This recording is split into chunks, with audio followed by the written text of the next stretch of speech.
group of you a different era of history to research. And the question is, what impact did your era have on the modern world?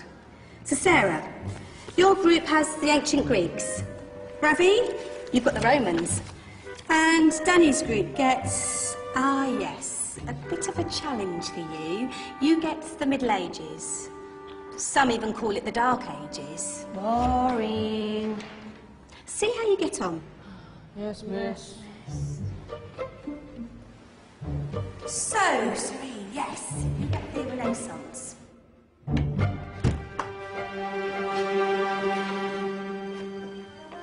Is that the librarian? I guess so. How are the Dark Ages going to have anything to do with us? Excuse me. Sorry to bother you. What do you want? We need to find out what impact the Dark Ages had on the modern world. Never was a period of history so poorly named. Don't touch.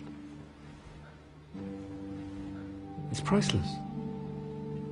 And I suppose someone's been filling your head with the usual nonsense, eh? 1,000 wasted years. A black hole in history, am I right? Yeah, sort of. You see, it's always the same.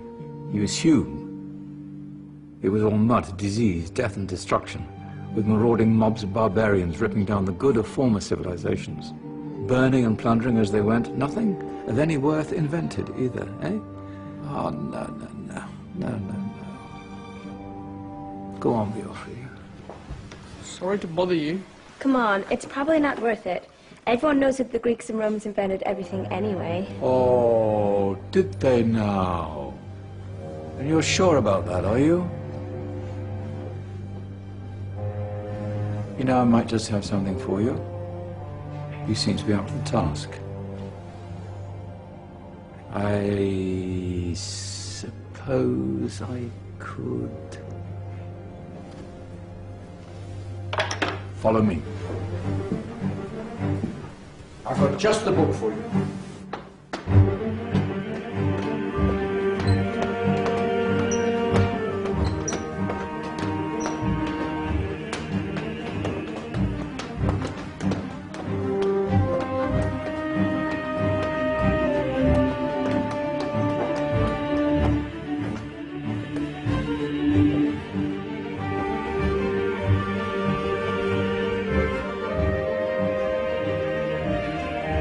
Where are we going? I don't know. Ask him.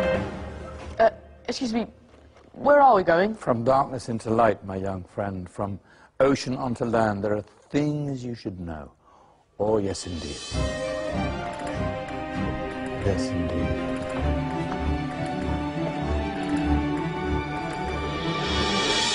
Now, I know I left it around here somewhere.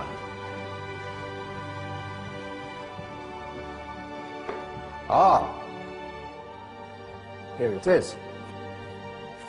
Now, take a look. If you dare.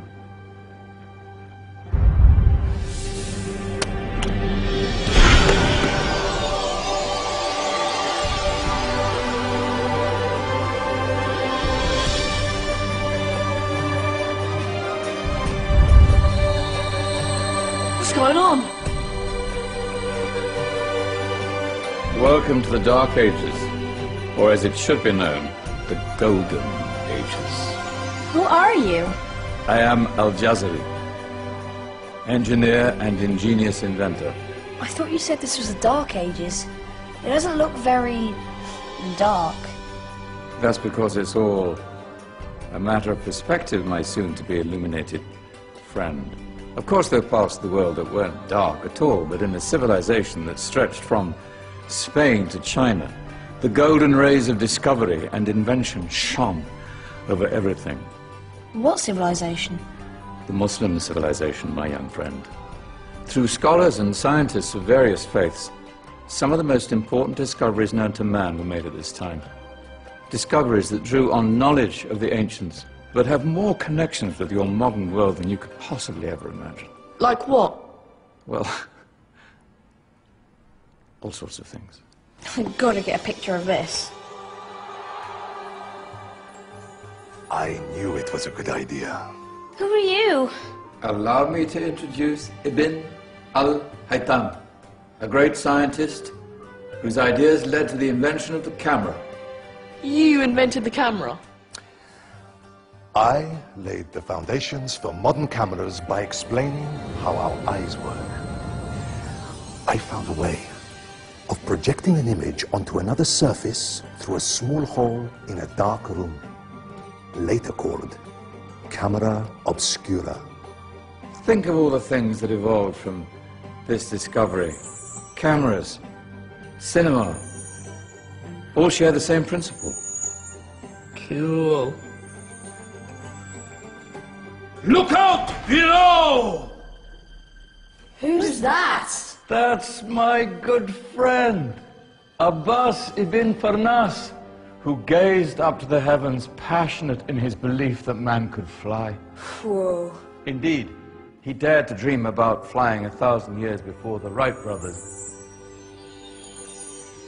Do you know you all take your jet-setting holidays for granted, so it only seems fair to remember Abbas ibn Farnas. Stand by. I'm ready for takeoff.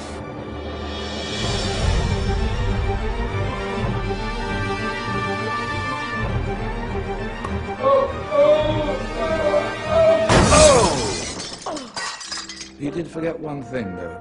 A tail, useful for landing. My back. Is there a doctor in the house? Did someone call? Ah, my old friend, why don't you introduce yourself to my young guests? I am Abul Qasim al-Zahrawi. Many call me the father of surgery. Did you actually do surgery back then? Of course we did. In fact, many of the surgical tools that I invented are still used in your modern hospitals. Excuse me, a patient needs my attention. Scalpel? I think I may need some stitches. In that case, I'll use catgut. Catgut? From the gut of animals. Perfect for stitching up internal wounds. Your surgeons are still using it today. Sorry, mustache.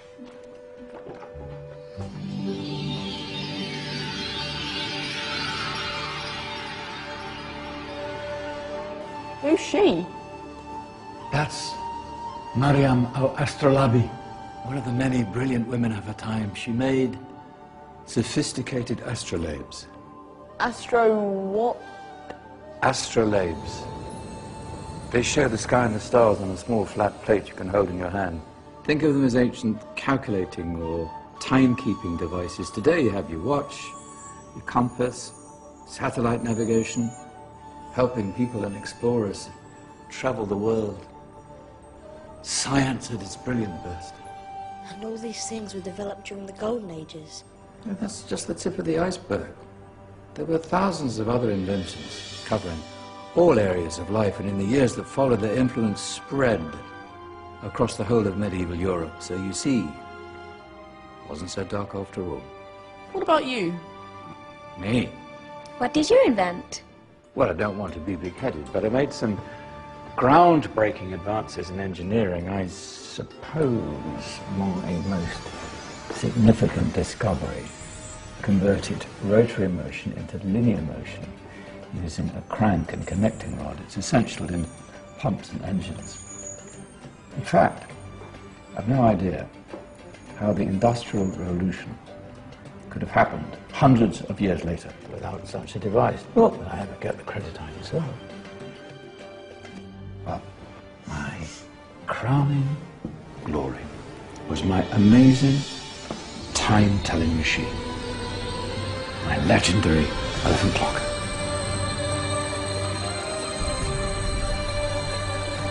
It's a clock. Yes. Dozens of components collected from different cultures around the world. Indian, Greek, Arabian, Egyptian, Chinese. Wow. A United Nations clock. That is pretty cool. Does it actually tell the time? Wow, yes, of course. If it wasn't for me, thousands of people would be late for everything. Speaking of time, we better get you back. And remember, Spread the word. This is a golden age, and I've only shown you a tiny part of this wondrous time. There are countless other scientists and inventions directly connected to your modern world. You're just going to have to find out for yourselves. No, wait!